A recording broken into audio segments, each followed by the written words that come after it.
The spotlight found Michael Jackson before he could even spell his own name. At 5 years old, while other children played with toys and scraped their knees on playgrounds, Michael stood in smoky nightclubs, performing for crowds that should have terrified a child his age.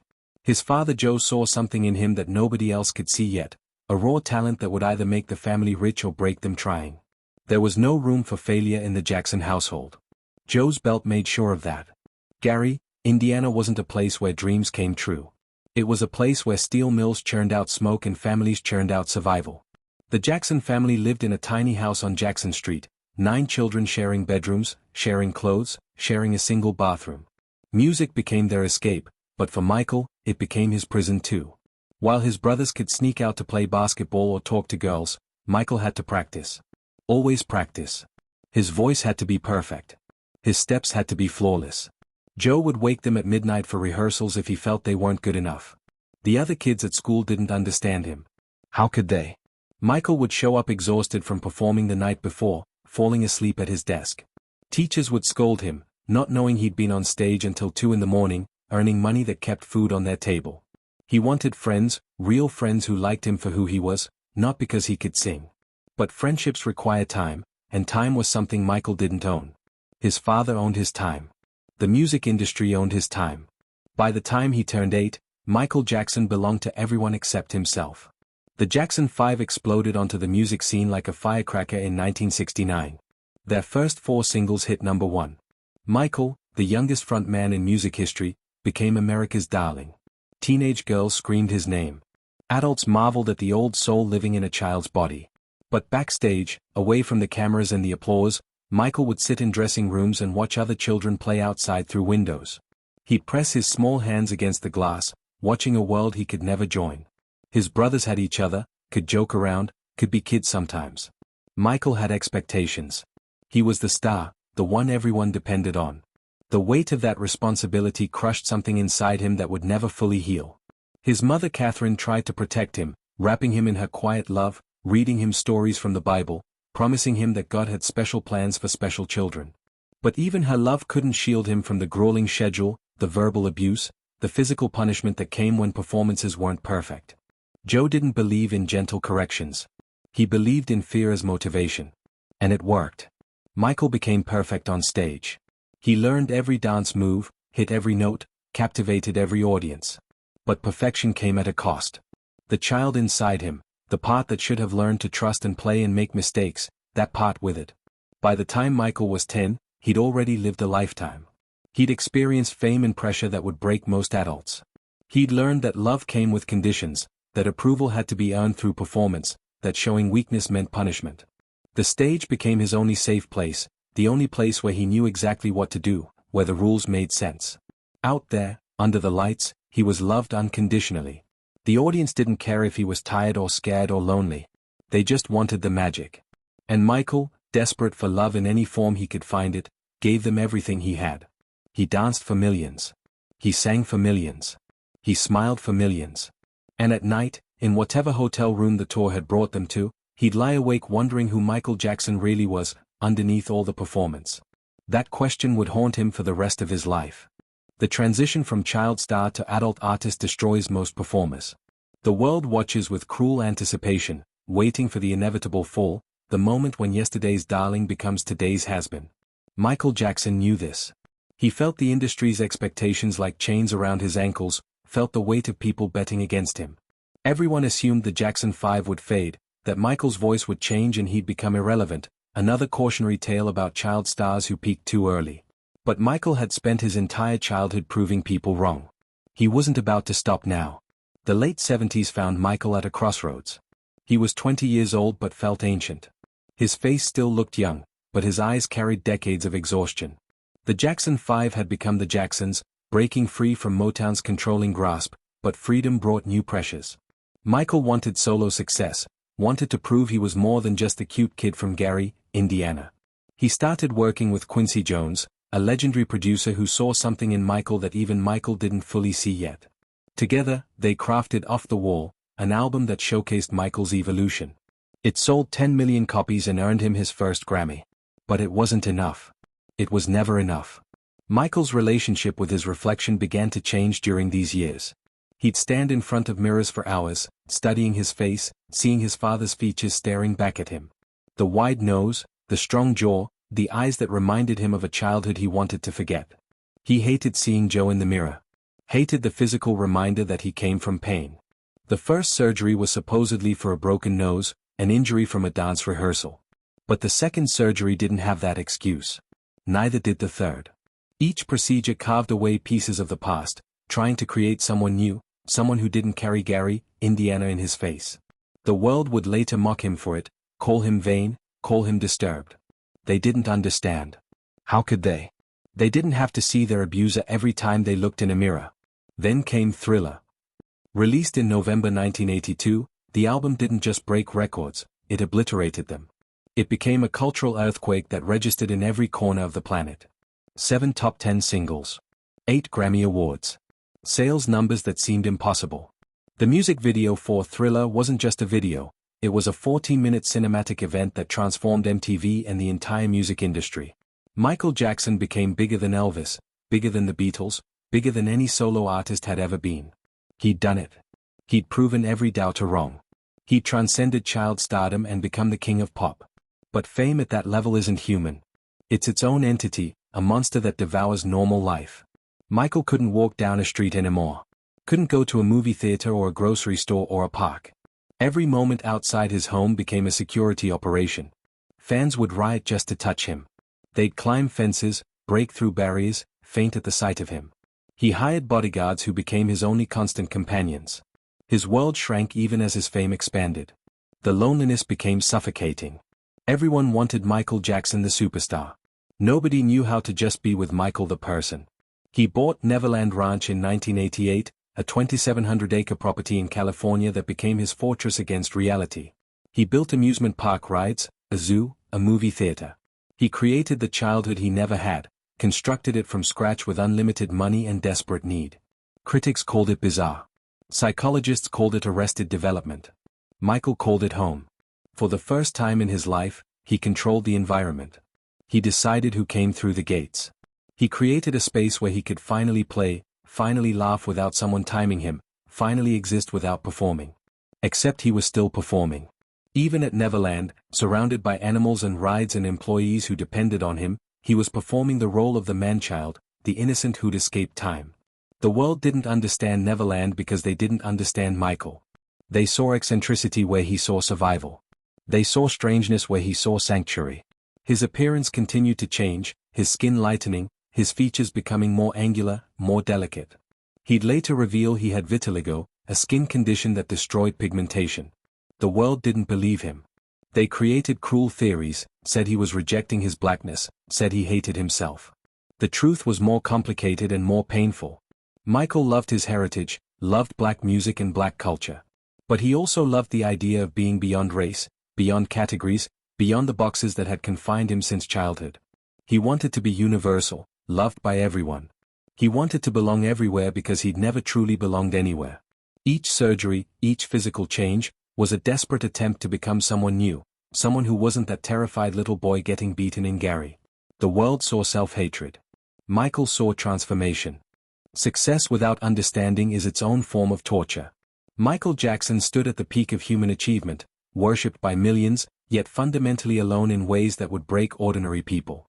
The late 80s and early 90s should have been his victory lap, the years when he enjoyed the fruits of his unprecedented success. Instead, they became a slow descent into paranoia and isolation that nobody around him knew how to stop. The tabloid media found their favorite target in Michael. His changing appearance gave them endless ammunition.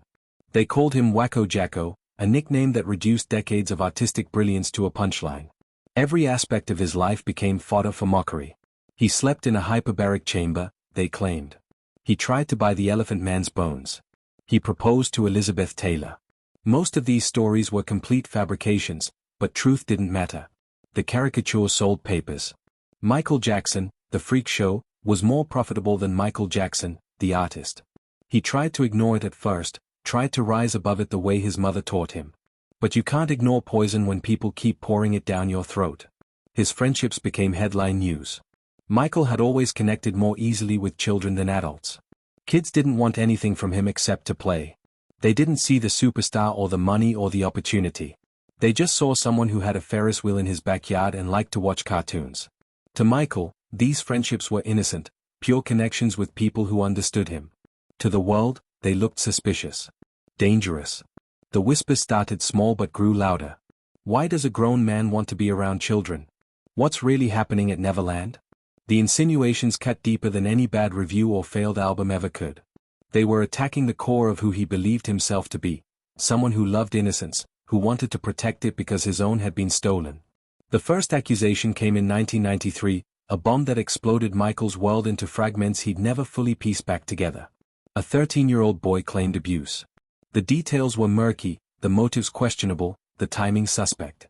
The boy's father had recorded conversations where he talked about getting money from Michael. But none of that mattered once the accusation went public. The media circus devoured Michael. Police raided Neverland. District attorneys held press conferences. Michael's body was photographed as evidence, his most private self exposed and catalogued like a crime scene. The humiliation was absolute. He settled the civil case for $23 million in 1994, a decision that would haunt him forever. His lawyers advised it, said a trial would destroy him, said the publicity would be unbearable. The criminal investigation found insufficient evidence to prosecute. But the settlement looked like guilt to the world. If he was innocent, why pay? They didn't understand that Michael wasn't strong enough for a trial, that the man who commanded stages in front of 100,000 people couldn't handle a courtroom. His childhood had taught him that authority figures hurt you, that systems weren't fair, that the powerful crushed the vulnerable. Facing a trial meant reliving every trauma, meant exposing his fragility to the world. So he paid. And in paying, he confirmed everyone's worst suspicions. The settlement broke something fundamental in him. Before, he'd believed his talent would protect him, that if he just made beautiful enough music, danced brilliantly enough, the world would love him. Now he knew different. The world didn't love him. It was fascinated by him, entertained by him, but love requires seeing someone as human. The world saw Michael Jackson as a commodity, a spectacle, a thing to be consumed and discarded. His next album, History, was defiant and angry in ways his previous work never had been. Songs like Scream and They Don't Care About Us pulsed with rage and betrayal. But even his anger was misunderstood. Critics called the album self-indulgent. They said he was playing the victim. They wanted the smiling, dancing Michael, not this wounded, defensive version. His marriages confused everyone, including probably himself. Lisa Marie Presley, daughter of Elvis, seemed like a PR stunt to most observers. Their union lasted less than 2 years. Debbie Rowe, his dermatologist's assistant, gave him the children he desperately wanted, but their relationship was more transactional than traditional. Michael wanted kids not because of biological urges but because he wanted to give someone the childhood he'd been denied. He wanted to be the father Joe never was, gentle, present, unconditionally loving.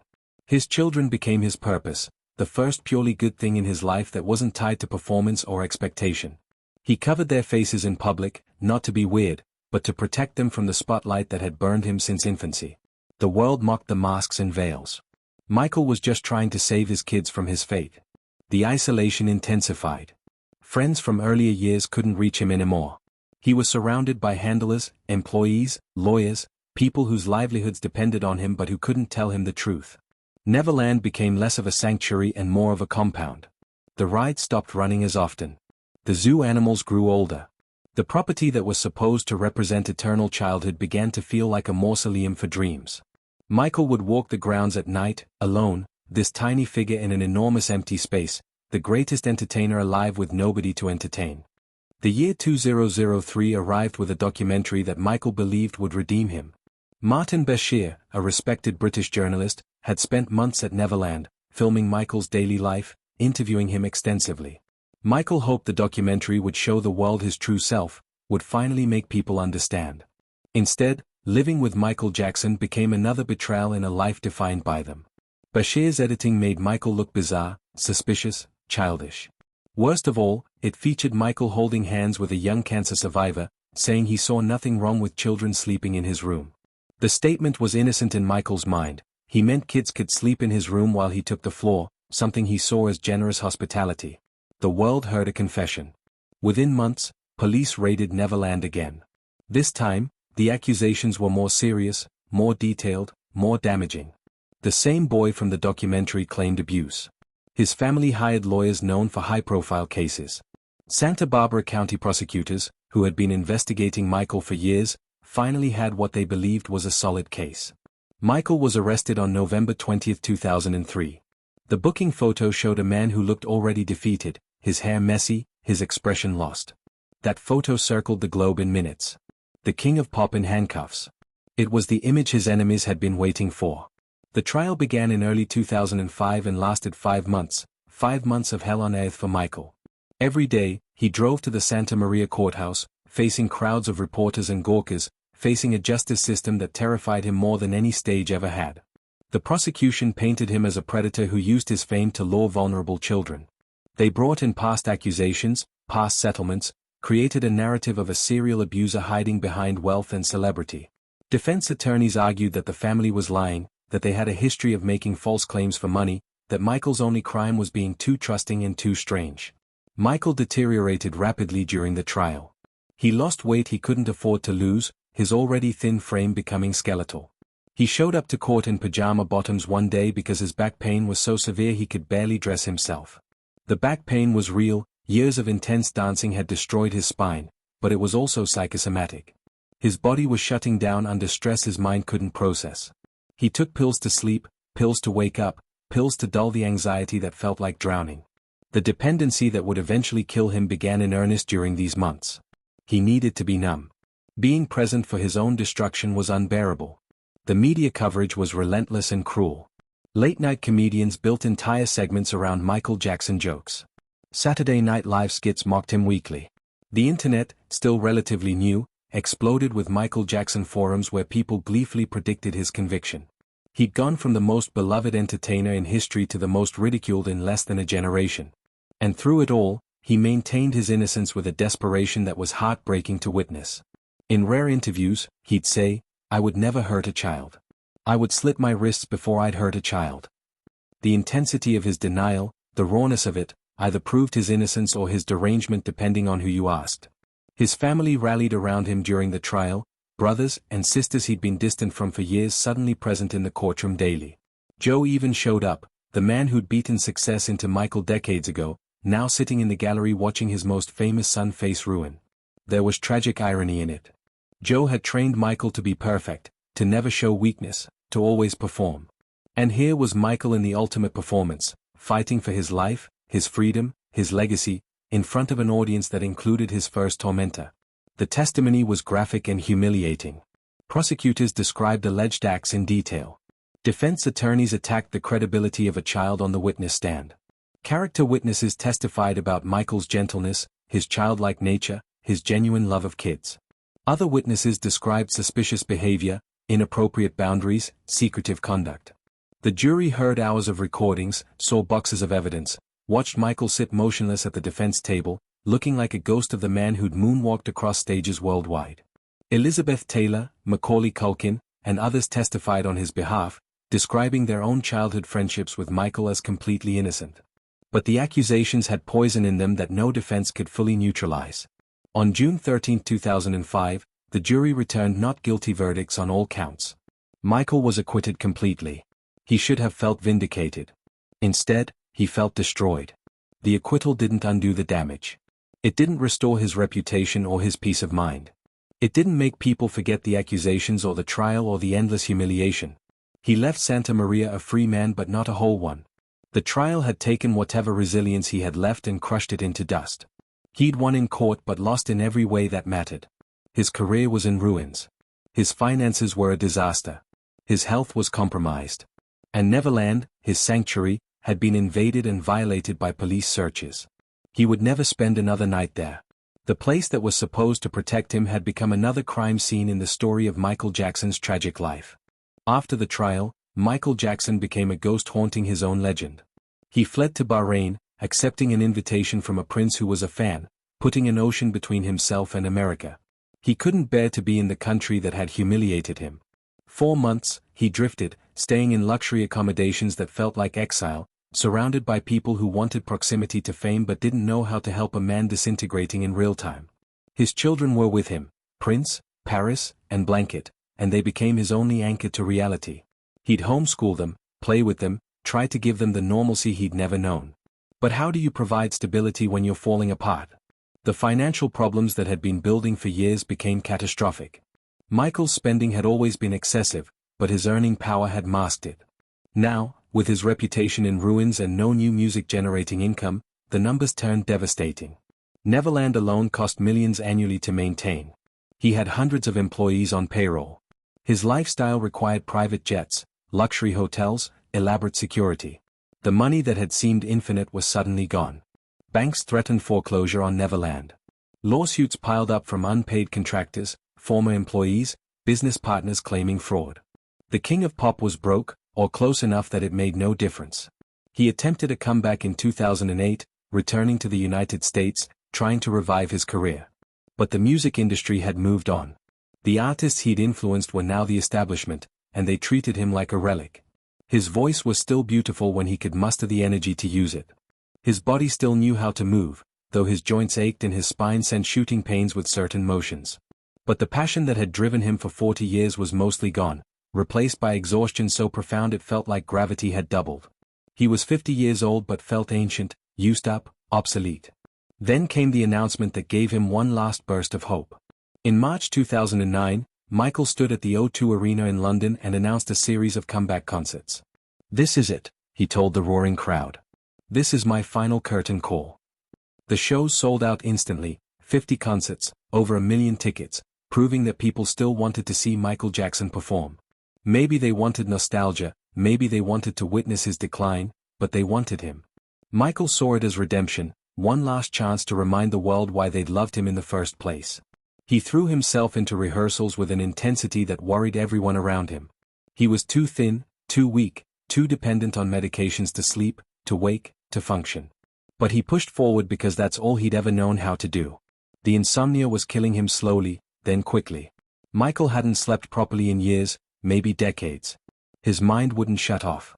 When he closed his eyes, he saw the trial, the accusations, his father's face, the crowd screaming, the entire overwhelming pressure of being Michael Jackson. He tried every sleep medication available. Nothing worked for long. That's when Dr. Conrad Murray entered the picture, a cardiologist who was willing to give Michael what no ethical doctor should: propofol, a powerful anesthetic meant for surgery, administered nightly in Michael's bedroom to knock him unconscious. It wasn't sleep. It was chemical oblivion. But it was the only thing that worked. Michael knew it was dangerous. Murray knew it was dangerous. Everyone in Michael's inner circle sensed something terrible was building, but nobody knew how to stop it. The machine had momentum.